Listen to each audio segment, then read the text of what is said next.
1781 के 3 अप्रैल के दिन उत्तर भारत में अयोध्या के निकट स्थित छपिया गांव में प्रकट हुए। उन्होंने बाल घनश्याम के रूप में अनेक दिव्य लीलाओं से सभर अपने बचपन का कुछ समय छपिया में बिताया और कुछ समय अयोध्या में बिताया।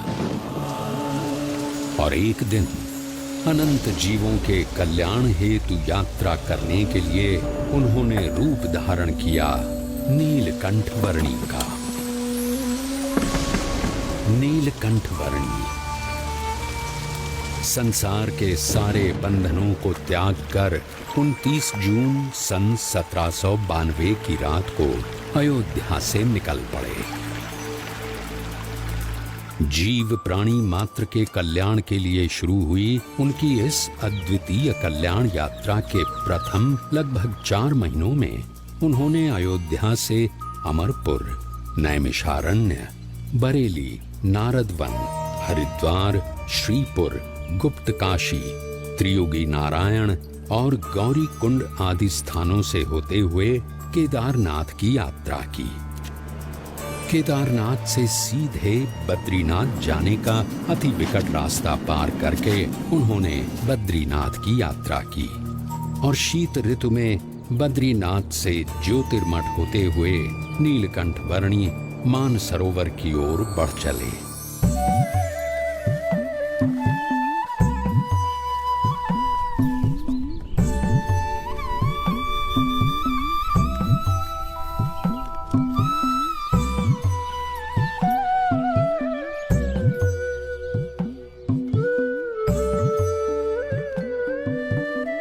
सत्यं वद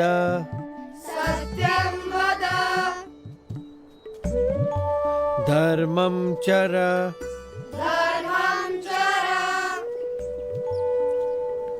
सत्यान्न प्रमदितव्यम्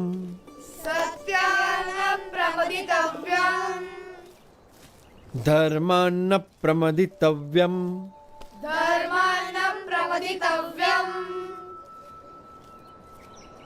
धर्म पालन, अहिंसा, सेवा, यह सब अच्छे मनुष्य जीवन के लक्षण है और इसीलिए इन सब सद्गुणों को अपनाते हुए परोपकारी जीवन जीना चाहिए।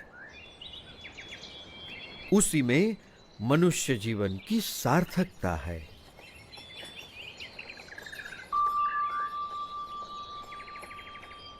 बड़े ध्यान से सब सुन रहे हो। क्या समझ में आ रहा है? कुछ प्रश्न हो तो जरूर पूछना, झिझकना मत। निस्वार्थ सेवा भावना और सदाचार में कोई बुराई नहीं है, पर केवल सत्वगुणी प्रवृत्तियों से ही जिया गया जीवन परम कल्याण के लिए पर्याप्त है। जन्म से लेकर मृत्यु तक यदि केवल इन सब में ही जीवन व्यतीत हो तो स्वयं का कल्याण कैसे होगा?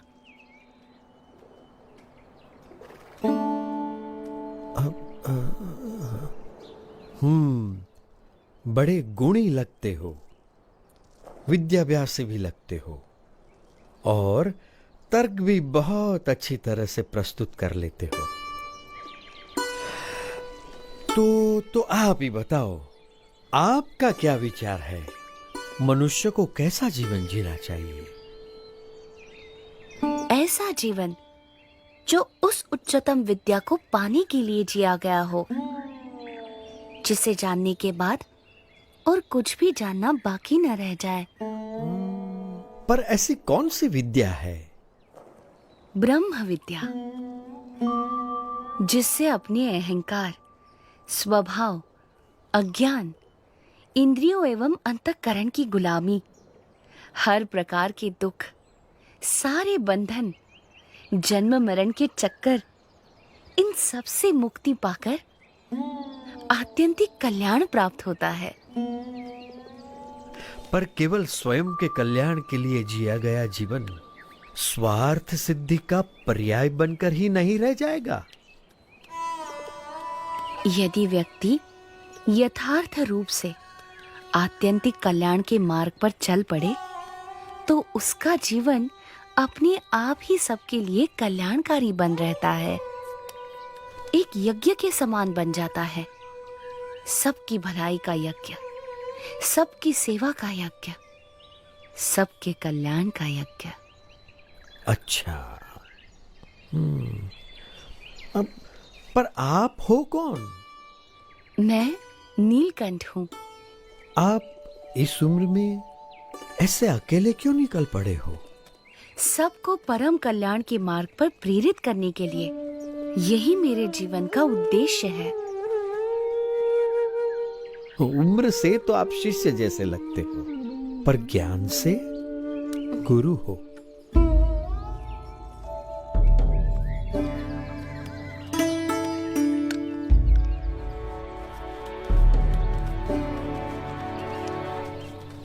प्रणाम।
जन्म मनुष्य का दुर्लभ जानी, जो जन मुक्ति चाहवे।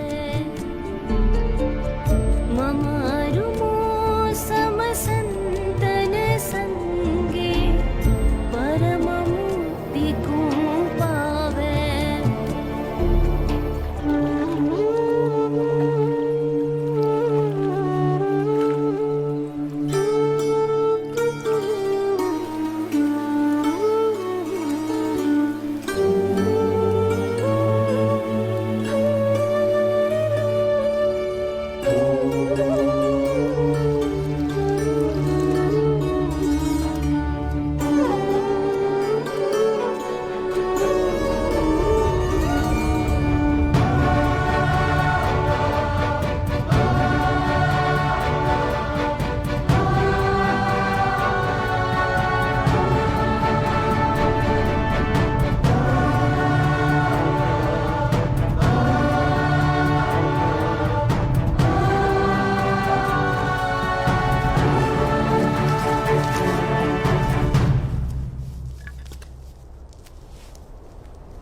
मानसरोवर जाते हुए रास्ते में नीलकंठ वर्णी पुण्यवंत तपोभूमि बद्रीवन में आए।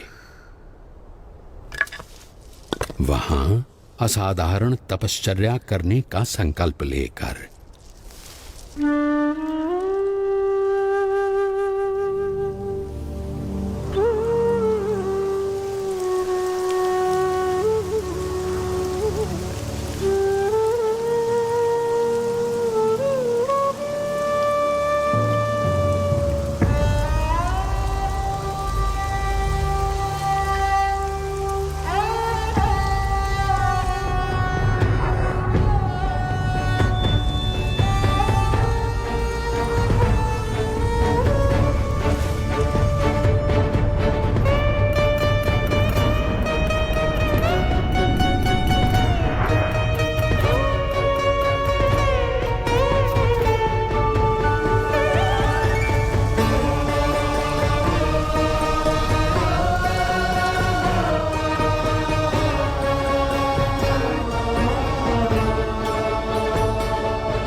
बद्री वन में अविरत 3 मास तक असाधारण तपश्चर्या करने के बाद भी नीलकंठ वर्णी और ऊपर मानसरोवर जाने के लिए उत्सुक थे और निश्चिंत थे। और यहाँ नीचे ज्योतिर्मठ में बद्रीनाथ मंदिर के पुजारी जी चिंतित थे। पुजारी जी, ऐसा हिमप्रपात तो हर साल शीत ऋतु में होता रहता है, आप इतने चिंतित क्यों हो गए? क्योंकि इस साल शीत ऋतु में एक नन्हा बालक मानसरोवर की ओर चल पड़ा है। हमें यहाँ इतनी संरक्षित जगह पर रहते हुए भी चिंता हो जाती है, तो उसे वहां कितनी चिंता होती होगी, कितना डर गया होगा वो। जिस भूमि पर शीत ऋतु में खड़ा रहना ही मुश्किल है, वहां अपनी यात्रा कैसे करता होगा वो। बर्फ के वीरान रेगिस्तान में केवल 11 साल का मासूम अकेला।